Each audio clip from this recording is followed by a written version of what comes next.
Pourquoi certains entrepreneurs arrivent à générer des millions grâce à la création de contenu alors que vous, non, même si vous faites exactement la même chose, c'est-à-dire poster du contenu. Non seulement on va voir les cas concrets d'entrepreneurs qui arrivent à utiliser cette stratégie pour générer des millions grâce aux réseaux sociaux, mais on va également voir comment implémenter ces systèmes, cette stratégie sur votre business et tout ça en 5 étapes. Avant de voir en détail les 5 étapes du processus, il faut bien se rappeler quelque chose. La majorité des entrepreneurs qui créent du contenu utilisent un système gourou membre. Et ça, c'est très risqué. Pourquoi?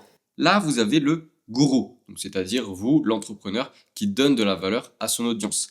Et ensuite, vous avez chacun des membres, donc chacun des followers de votre audience qui est ici. Et donc là, il y a une relation directe gourou-membre, puisque vous donnez de la valeur à un membre, le membre la reçoit et vous remercie. Sauf que si jamais, ici, le lien se casse, le lien se casse, le lien se casse, le lien se casse, etc., vous perdez cette relation. Et donc, tout le travail que vous avez fait en amont n'aura servi à rien. La différence en implémentant un gathering movement, c'est qu'on va sécuriser ce système. Maintenant, on est toujours sur un système gourou-membre avec des relations directes, ici, en rose, mais on a également des interactions entre membres en vert, ce qui permet de sécuriser toutes les relations, étant donné que si jamais la relation gourou-membre explose à ce niveau-là, vous avez quand même toujours les relations en vert entre les membres. Et donc, il faut créer une communauté. Et donc, au sens propre, une communauté, c'est des gens qui interagissent entre eux. Et c'est pas un rapport unilatéral entre un gourou et un membre, ou alors des relations parasociales qui sont souvent le cas sur les réseaux sociaux. Donc maintenant qu'on a dressé ce constat, on va voir les 5 étapes afin de créer le mouvement. Lorsqu'on analyse l'écosystème d'Alex Hormozy, par exemple, on va voir qu'il y a plusieurs composantes qui sont en lien avec ce que je vais vous expliquer plus tard. Premier, c'est qu'il a une communauté qui va s'appeler Mozy Nation, comme ça. Donc, il intervient auprès de cette communauté en disant Hello Mozy Nation, etc. dans ses mails ou parfois dans sa communication. Donc là, premier point. Ensuite, il va y avoir la Mozy Minute, qui est toute sa newsletter, donc il l'a brandé comme ça. Ensuite, il va y avoir tous ces écosystèmes de contenu. Donc là, typiquement, ça va être sur School, en fait, l'écosystème. Et dernier point, il y a le logo d'acquisition.com. Donc c'est un truc comme ça, je crois. Et ça, c'est la dernière partie qui est intéressante. Le dernier point, j'avais dit qu'il y en avait 5. Hormozy ne le met pas en place. Et je vous montrerai sur TikTok comment ce dernier point a été mis en place pour que vous puissiez l'implémenter dans votre business. La première étape pour créer ce système de communauté, c'est d'attirer les gens avec un gathering movement. Et ça, c'est une stratégie qu'on verra dans la vidéo suivante. Une étude de cas d'un compte Instagram qui est passé de 0 à plus de 500 000 followers en 2 mois. Et forcément, ça a drivé énormément de ventes et une explosion drastique de leur business grâce à cette stratégie. Donc, je vous inviterai à regarder la vidéo suivante pour le gathering movement. Ensuite, une fois qu'on a attiré tous ces gens, tout ce trafic grâce à un gathering movement, il va falloir construire une communauté solide et pérenne, ce qui vous permettra d'avoir une bonne LTV et surtout d'avoir un business qui continue de tourner, qui se renouvelle et qui s'alimente de lui-même. Donc la communauté arrive d'elle-même à attirer de nouveaux membres et fidélise les membres actuels. Et tout ça, il faut créer un écosystème qui est donc composé de 5 piliers, les 5 piliers dont je parlais précédemment. Le premier, c'est un nom de communauté. En ce qui concerne le nom de la communauté, c'est pour créer une discrimination positive. C'est-à-dire que les membres de la communauté vont pouvoir s'identifier les uns aux autres grâce à ce nom. Et toute cette théorie-là, d'ailleurs, de Gathering Movement, a été théorisée par Russell Brunson. Et Russell Brunson avait créé une communauté qui s'appelait les Funnel Hackers. Donc toutes les personnes de la communauté de Russell Brunson s'appelaient Funnel Hackers entre eux.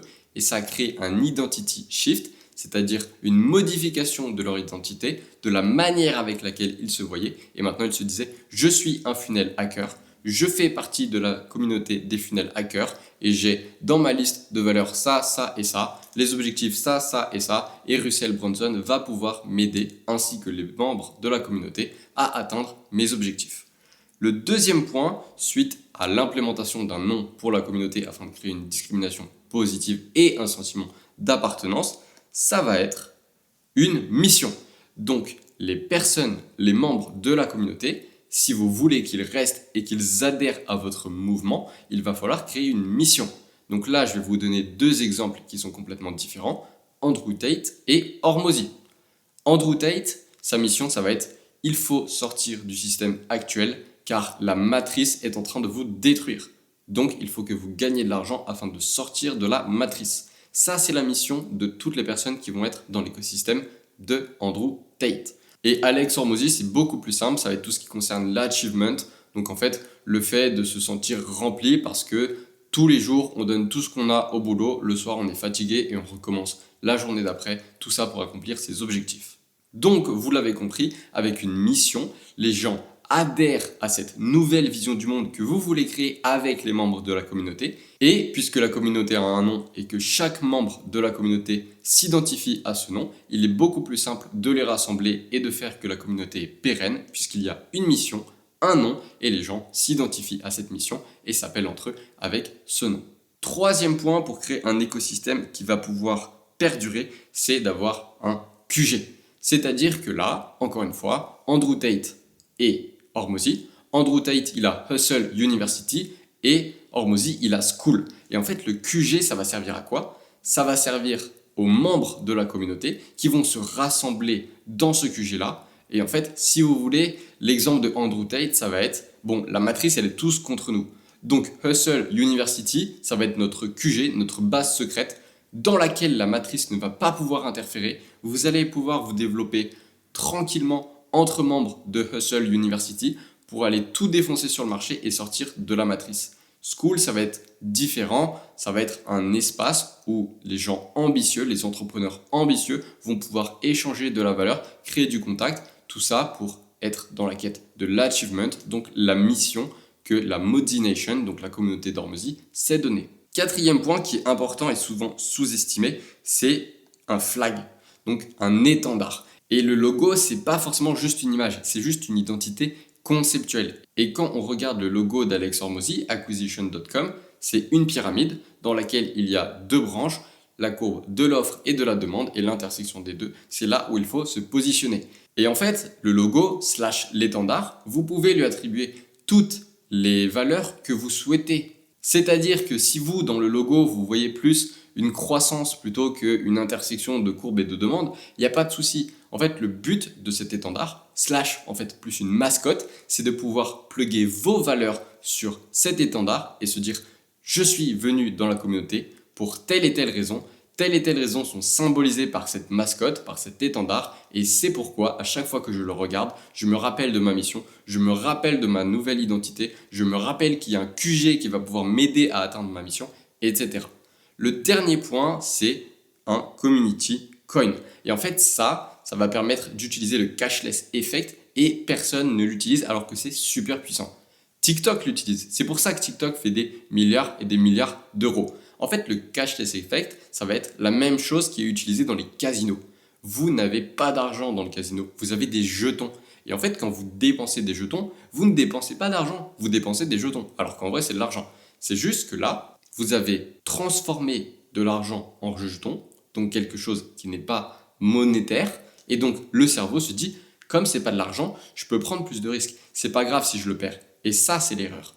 Parce que en faisant ça, avec ce biais cognitif, et ben en fait, vous vous rendez compte que les gens dépensent de l'argent sans s'en rendre compte, puisqu'ils n'associent pas le fait que le jeton du casino est de l'argent, que les pièces sur TikTok, c'est de l'argent. Et en fait, si vous arrivez à créer une monnaie qui est propre à votre écosystème digital, là, vous avez gagné, puisque les gens dépenseront de l'argent sans s'en rendre compte, puisqu'ils le dépenseront par le biais d'un tiers, donc d'une monnaie virtuelle, quelque chose qui n'existe pas, qui n'a pas de valeur monétaire. Donc, là, vous l'avez compris, même si vous avez énormément de trafic, il va falloir créer un écosystème digital afin de pérenniser cette acquisition de trafic, mais aussi de pérenniser les gens qui sont dans cette communauté. C'est-à-dire que si vous avez du trafic, mais les gens, il y a beaucoup de rebonds, c'est-à-dire qu'ils viennent et ils se cassent, vous avez fait du travail pour rien. Donc il va falloir mettre en place des stratégies de communauté. Et en ce moment, on a les stratégies de série qui commencent à venir sur les réseaux sociaux.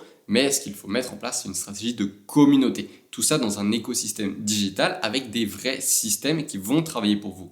Et c'est justement le but de la vidéo que je vous propose de regarder maintenant et de toutes les autres vidéos que je propose sur cette chaîne, ainsi que ceux que je mets en place pour mes clients.